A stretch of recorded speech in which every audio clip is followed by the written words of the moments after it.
Mga kababayan, ngayong araw po ng Huwebes, August 30 na po, 2026, meron pa rin po tayong pinaka-latest na weather update sa lagay ho ng ating panahon. Pero palike and share po para mas marami ho ang makapanood sa lagay ho ng ating panahon. Ngayon ho, ang habagat ay nakakaapekto pa rin po sa kanlurang bahagi ho ng ating bansa, pero hindi na po ito kasi lakas nung nakaraan na talagang mayat maya o oras-oras po ang mga pag-uulan at minsan may kasama pang pagbugso. At ito naman pong bagyo na nasa labas ng ating bansa, ito pong Tropical Storm Nangka. Alamin natin ang lokasyon nito, no, at kung ito'y papasok ba sa ating par. Sa ngayon ho, ito pong Tropical Storm Nangka, meron pong lokasyon na 2,560 kilometers east of northeast of extreme northern Luzon. Bagamat meron po itong hangin na umaabot sa 65 kilometers per hour malapit sa may sentro at may pagbugso po na umaabot naman sa 80 kilometers per hour. Ang pagkilos naman po nito ay papalayo na pa northeastward sa bilis po na 20 kilometers per hour. So wala ho itong magiging direktang epekto sa anumang pong bahagi ho ng ating bansa. Meron pa nga pong isang bagyo dito, yung Phalo, nandyan pa rin. Pero yan po ay parehas na papalayo na ng ating Philippine Area of Responsibility at hindi nakikitaan ng potensyal na palalakasin ulit ang habagat o southwest monsoon. Samantalang alamin natin, no, ang habagat kasi ay maya't maya pa rin ang pagpapaulan pero hindi na sobrang lakas gaya ng mga nauna. Sa area po ng Zambales at Bataan, asahan ho natin ang occasional rains o yung maya't maya ho na pag-uulan dahil pa rin sa habagat o southwest monsoon. Dito naman po sa area ng Metro Manila, parte pa rin po ng Ilocos Region, sa may Cordillera Administrative Region, sa may Cagayan Valley, Calabarzon, Mimaropa, the rest ng Central Luzon, Camarines Norte, Aklan, Antique at Capiz. Asahan po natin lalo na ho sa hapon ang cloudy skies with scattered rains and thunderstorms dahil pa rin po sa epekto ng habagat o ng southwest monsoon. Kung mapapansin nyo naman yung mga ulap na ito, no? Ito, yung mga ulap po na yan, yung kulay puti na yan. Itong gumagalaw na yan, yung papataas na yan po yung hangin ng habagat o ng southwest monsoon. Dito naman po sa nalalabing bahagi ho ng Luzon, ay makakaranas, no, o yung the rest ng Luzon, habagat pa rin ang nakakaapekto sa mga lugar ho na yan. Dito naman po sa area ng Mindanao, the rest po ng Visayas, ay mag-ingat naman po sa banta ng mga local thunderstorms. So local thunderstorms na usually nakakaapekto po sa hapon at sa gabi. Yun ho ay may paminsan ng pag-ulan din at minsan naman pag malakas ang thunderstorms may kasamang mga malalakas na pagkulog at pagkidlat na tumatagal ho ng 1 hanggang sa 2 oras. Ito pong ating habagat ay inaasahan na mas tatagal pa o tatagal pa hanggang sa next week o pinakamatagal na nito 3rd week po ng August.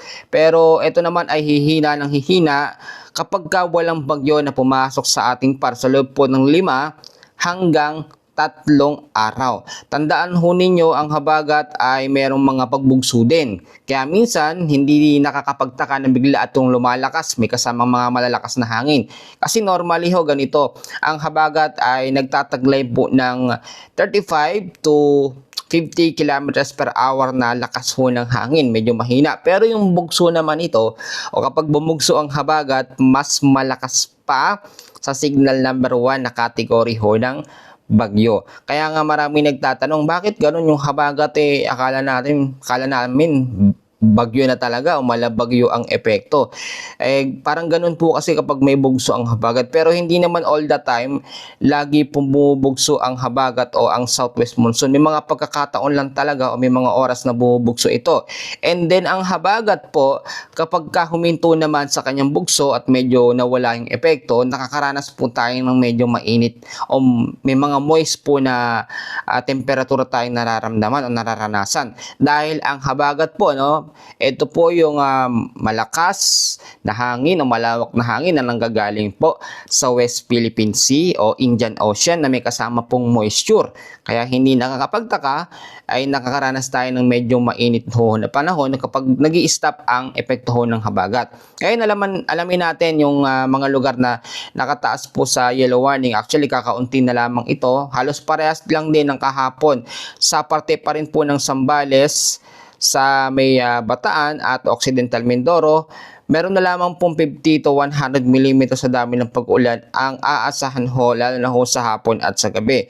Medyo nabawasan na, bumabalik-balik lang kasi ang habagat, pero ngayon kasi medyo mas kampante tayo kasi wala hong bagyo na nasa loob ng ating para magpa-trigger o magpalakas dito sa habagat o sa southwest monsoon. Doon lang naman kasi lumalakas ang habagat, no, kapag mayroon pong bagyo na malakas sa ating Pag mga tropical storm o tropical depression, considered kasi natin na mahinang bagyo yan, hindi niyan kayang palakasin po ang epekto ng habagat. Di ba kung mapapansin nyo, hinahatak po ng tropical storm langka yung hangin po ng habagat. Kasi ito, nakikita naman natin kung saan po ma-flow, no? Pa northeastward yung kilos ng habagat. Pero hindi yan kayang palakasin. Ang tanging kaya lang magpalakas sa habagat ay yung mga typhoon o super typhoon category ho na bagyo, at wala tayong super typhoon ngayon.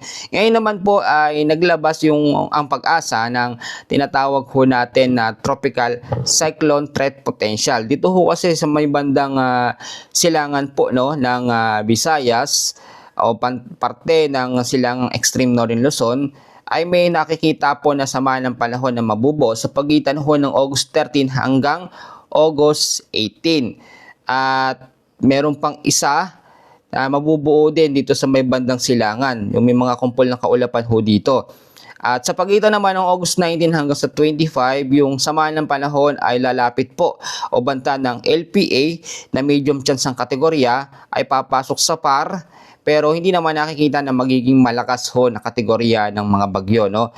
Kailangan pa rin nating i-monitor, tulad na aking sinabi, nasa habagat season pa rin tayo, pero ipag-pray natin na kung dumating yung panibagong banta ng sama ng panahon o panibagong bagyo, nasa paghina na o pinakamahinang parte na ang habagat o southwest monsoon.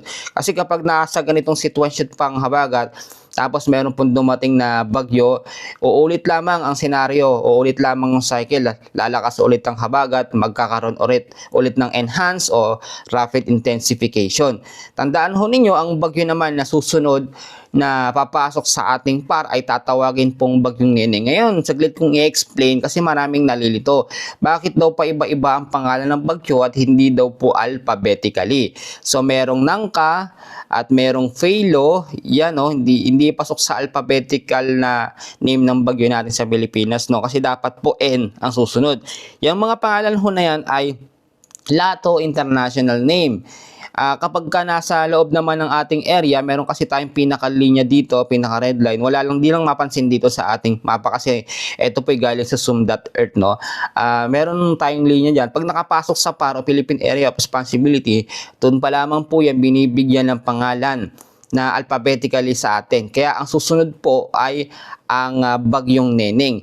So, hindi natin malalaman kung magiging malakas ang bagyong Neneng dahil hindi pa naman totally lumalabas yung kanyang forecast track at yung intensity kung gaano ho kalakas. Kaya kinakailangan mag-antabay ho tayo.